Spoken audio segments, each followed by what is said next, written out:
ओम शांति। 5 नवंबर 2022 के ईश्वरीय महावाक्य। पहले एक नजर मुरली के मुख्य पॉइंट पर। बाबा ने कहा, गृहस्थ व्यवहार में रहते कमल फूल समान पवित्र रहना है, तोड़ जरूर निभाना है। अगर तोड़ न निभाया तो जैसे सन्यासियों मिसल हो गए। जो तोड़ नहीं निभाते हैं उनको निवृत्ति मार्ग अथवा हठयोग कहा जाता है। तुम गृहस्थ व्यवहार में रहते एक बार सन्यास करते हो, फिर 21 जन्म उनकी प्रारब्ध पाते हो। उन्हों का है हद का सन्यास, तुम्हारा है बेहद का सन्यास। यहाँ गृहस्थ व्यवहार से नफरत नहीं की जाती है। बाप कहते हैं, यह अंतिम जन्म गृहस्थ व्यवहार में रहते पवित्र बनो। और फिर बाबा ने कहा, भारत का देवी देवता धर्म ही मुख्य है। भारतवासी अपने धर्म को भूल गए हैं।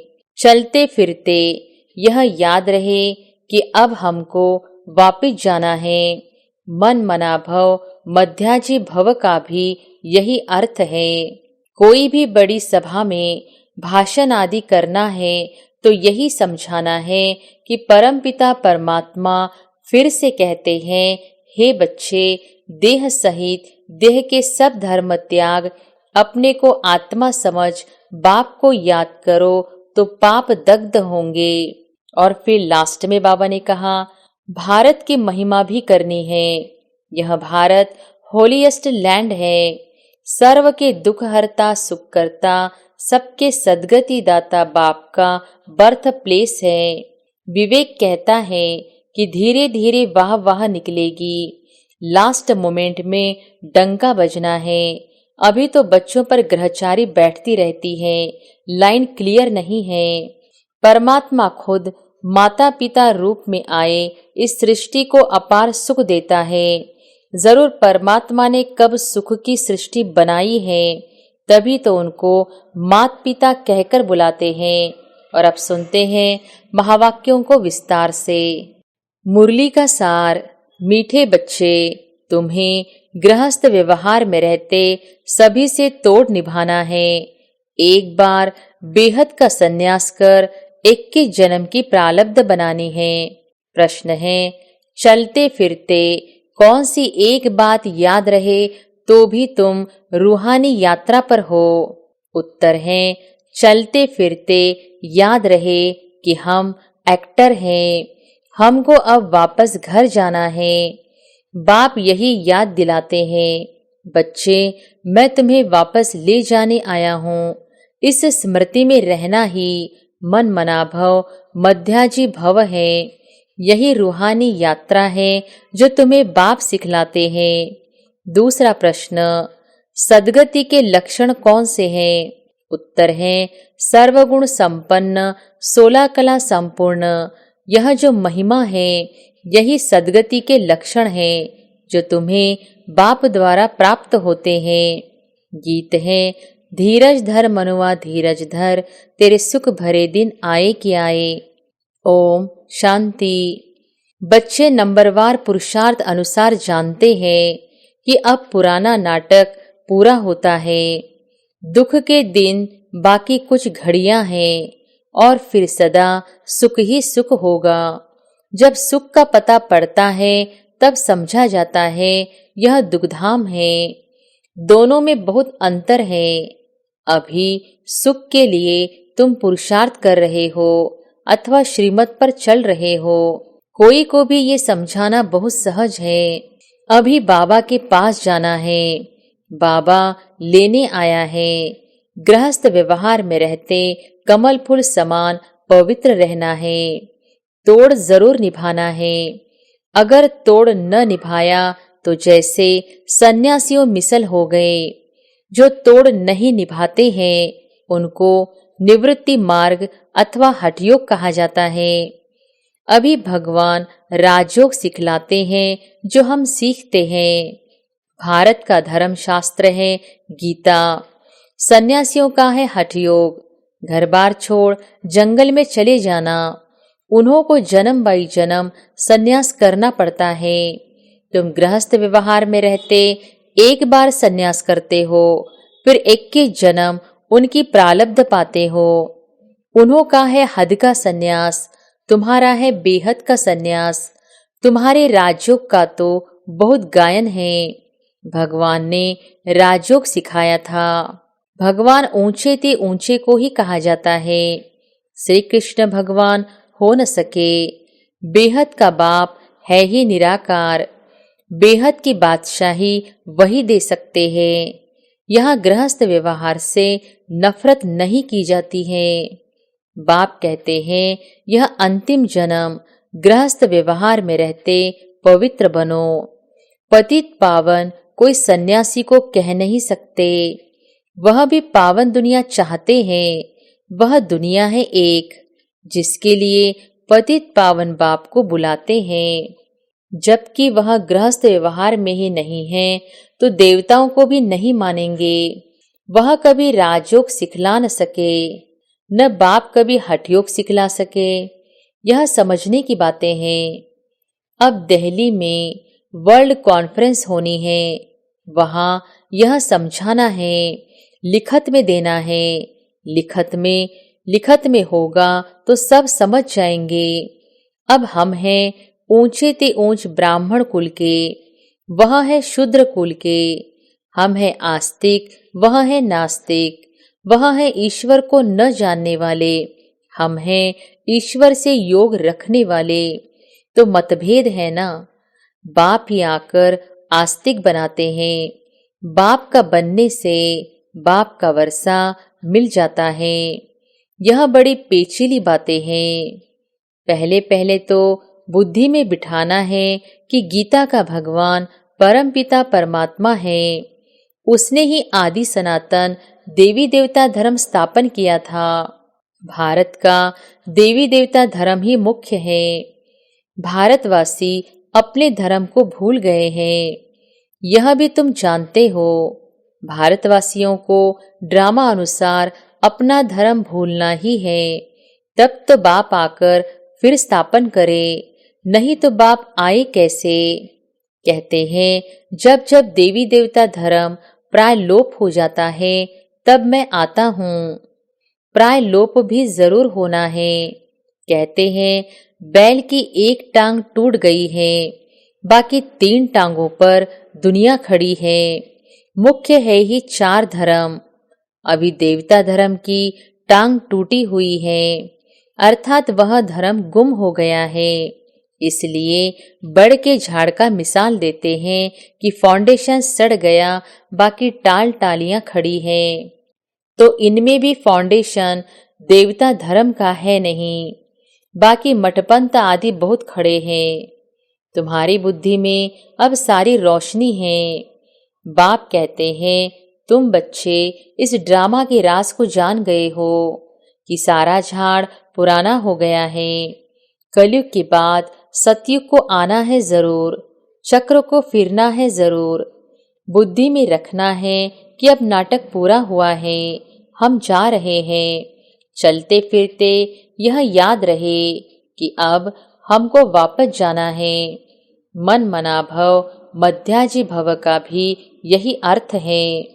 कोई भी बड़ी सभा में भाषण आदि करना है तो यही समझाना है कि परमपिता परमात्मा फिर से कहते हैं, हे बच्चे, देह सहित देह के सब धर्म त्याग, अपने को आत्मा समझ बाप को याद करो तो पाप दग्ध होंगे।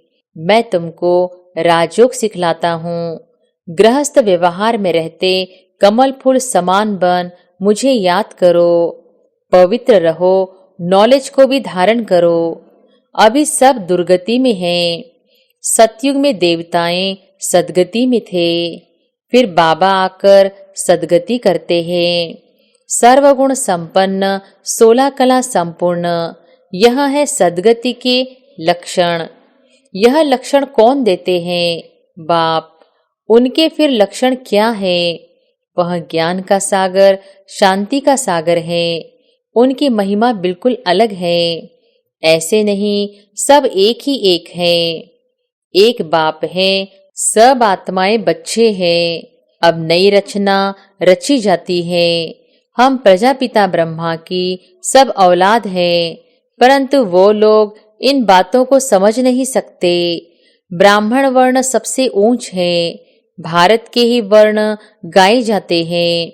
84 जन्म लेने में इन वर्णों से पास करना होता है। ब्राह्मण है ही संगम पर। अच्छा, साइलेंस तो बहुत अच्छी है। शांति का हार तो गले में पड़ा है। एक रानी की कहानी है। अब शांति धाम अपना घर बहुत याद पड़ता है।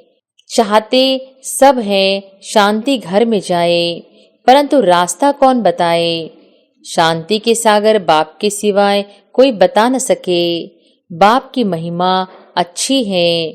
शांति का सागर, आनंद का सागर, मनुष्य सृष्टि का बीज रूप। कितना रात दिन का फर्क है। कृष्ण को सृष्टि का बीज रूप कह न सके। बाप की महिमा ही अलग है। सर्वव्यापी कहने से महिमा सिद्ध नहीं होती। ऐसे भी नहीं परमात्मा बैठ अपनी पूजा करेंगे। परमात्मा सदैव पूज्य है, वह कभी पुजारी नहीं बनता। ऊपर से जो भी आते हैं वह पूज्य से पुजारी बनते हैं। पॉइंट्स तो बहुत हैं। अब देखो, आते तो कितने ढेर हैं, परंतु निकलते कोटों में कोई है, क्योंकि मंजिल ऊंची है। प्रजा तो ढेर बनती रहेगी, परंतु कोटों में कोई माला का दाना बनते हैं। नारद का मिसाल, तुम अपनी शक्ल देखो, लक्ष्मी को वरने लायक बने हो। राजा तो थोड़े बनेंगे, एक राजा की ढेर प्रजा बनती है। पुरुषार्थ करना चाहिए ऊंच बनने का। राजाओं में भी कोई बड़ा राजा, कोई छोटा। भारत के कितने राजाएं हैं, कितनी राजाइयां चली आती हैं। सतयुग में भी बहुत राजाएं, महाराजाएं होते हैं। महाराजाओं के फिर प्रिंस प्रिंसेस भी होते। उनके पास बहुत प्रॉपर्टी होती है। राजाओं के पास कम प्रॉपर्टी होती। अभी है प्रजा का प्रजा पर राज्य। अभी राजधानी स्थापन हो रही है। यह है श्री लक्ष्मी नारायण बनने की नॉलेज। उसके लिए ही तुम पुरुषार्थ कर रहे हो। पूछते हैं लक्ष्मी नारायण का पद पाएंगे व राम सीता का, तो सब कहते हैं लक्ष्मी नारायण का। बाप से पूरा वर्षा लेंगे। वंडरफुल बातें हैं, और कोई जगह यह बातें नहीं है, न कोई शास्त्र में ही है। अब तुम्हारी बुद्धि का ताला खुल गया है। बाप समझाते हैं, चलते फिरते अपने को एक्टर समझो। अब हमको वापस जाना है। यह सदैव याद रहे। इसको ही मन मना भव, मध्याजी भव कहा जाता है। बाप घड़ी घड़ी याद दिलाते हैं, बच्चे तुमको वापस ले जाने आया हूँ। यह है रूहानी यात्रा। यह बाप के सिवाय और कोई करा नहीं सकते। भारत की महिमा भी करनी है। यह भारत होलीएस्ट लैंड है। सर्व के दुख हरता, सुख करता, सबके सद्गति दाता बाप का बर्थ प्लेस है। वही बाप सबका लिबरेटर भी है। यह बड़े ते बड़ा तीर्थ स्थान है। भारतवासी भले शिव के मंदिर में जाते हैं, परंतु वह बाप को जानते नहीं हैं। गांधी को जानते हैं, समझते हैं वह बहुत अच्छा था, इसलिए उन पर जाकर फूल चढ़ाते हैं, लाखों खर्चा करते हैं। अब इस समय है उन्हों का राज्य, जो चाहे सो कर सकते हैं। यह तो बाप बैठ गुप्त धर्म की स्थापना करते हैं। भारत में पहले देवताओं का राज्य था। दिखाते हैं असुरों और देवताओं की लड़ाई लगी, परंतु ऐसी बात है नहीं। यहाँ युद्ध के मैदान में माया पर जीत पाई जाती है। माया पर जीत तो जरूर सर्वशक्तिमान बाप ही पहनाएंगे। बाप ही रावण राज्य से छुड़ाए राम राज्य की स्थापना कर रहे हैं। बाकी वहां लड़ाई आदि की बात होती नहीं। अभी देखो, मनुष्यों में शक्तिवान क्रिश्चियन लोग हैं, वह सब पर जीत पहन सकते हैं, परंतु वह विश्व का मालिक बने यह कायदा नहीं है। इस राज को तुम ही जानते हो। इस समय सर्वशक्तिमान राजधानी क्रिश्चियन की है, नहीं तो उन्हों की संख्या सबसे कम होनी चाहिए, क्योंकि लास्ट में आए हैं।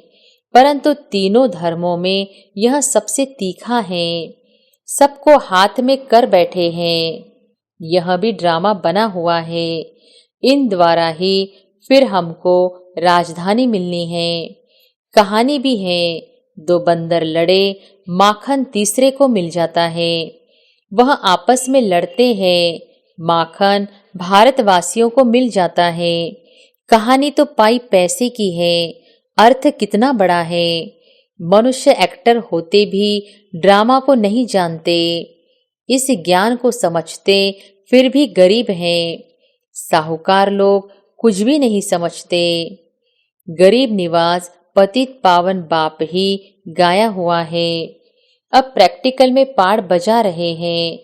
बड़ी बड़ी सभाओं में तुमको समझाना है। विवेक कहता है कि धीरे धीरे वाह वाह निकलेगी, लास्ट मोमेंट में डंका बजना है। अभी तो बच्चों पर ग्रहचारी बैठती रहती है, लाइन क्लियर नहीं है, विघ्न पड़ते रहते हैं। जितना पुरुषार्थ करेंगे उतनी ऊंच प्रारब्ध मिलेगी। पांडवों को 3 पैर पृथ्वी के नहीं मिलते थे। अभी का यह गायन है, परंतु यह किसको पता नहीं है कि वही फिर विश्व के मालिक बनेंगे। प्रैक्टिकल में तुम बच्चे अब जानते हो, इसमें अफसोस नहीं किया जाता है। कल पहले भी ऐसे हुआ था। ड्रामा के पट्टे पर खड़ा रहना है, हिलना नहीं चाहिए।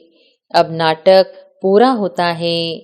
चलते हैं सुखधाम में, पढ़ाई ऐसी पढ़े जो ऊंच पद पा लेवे।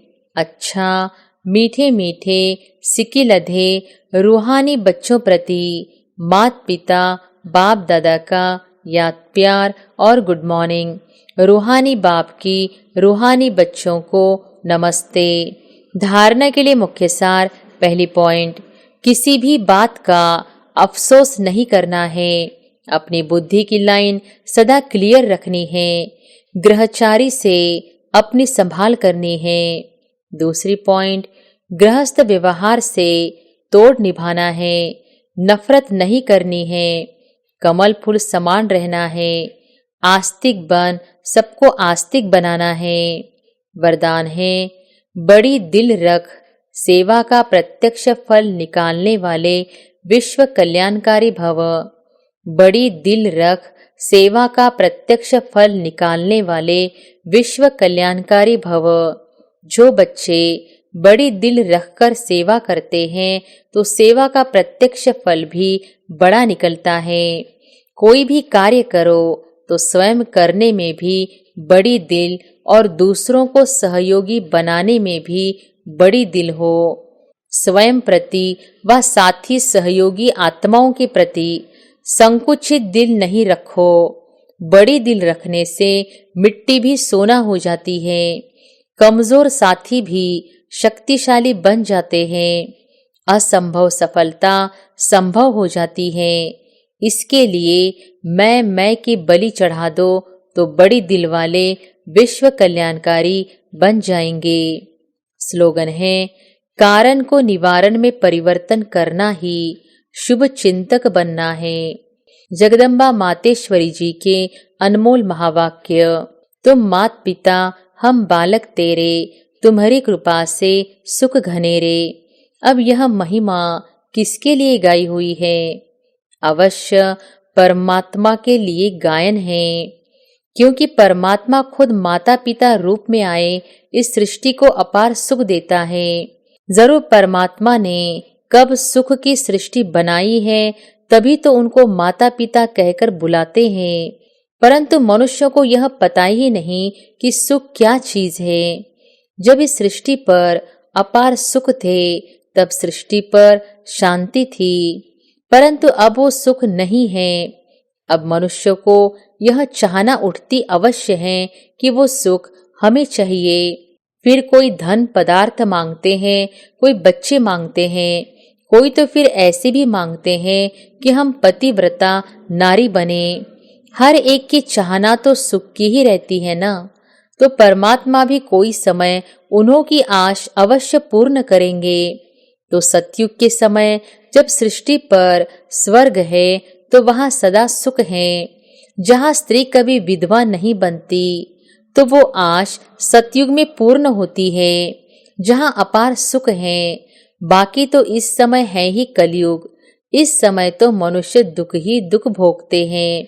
बाकी जब मनुष्य अति दुख भोगते हैं तो कह देते हैं कि प्रभु का भाना मीठा करके भोगना है। परंतु जब स्वयं परमात्मा आकर हमारे सारे कर्मों का खाता चुकतू करता है, तभी हम कहेंगे तुम मात पिता। अच्छा, ओम शांति।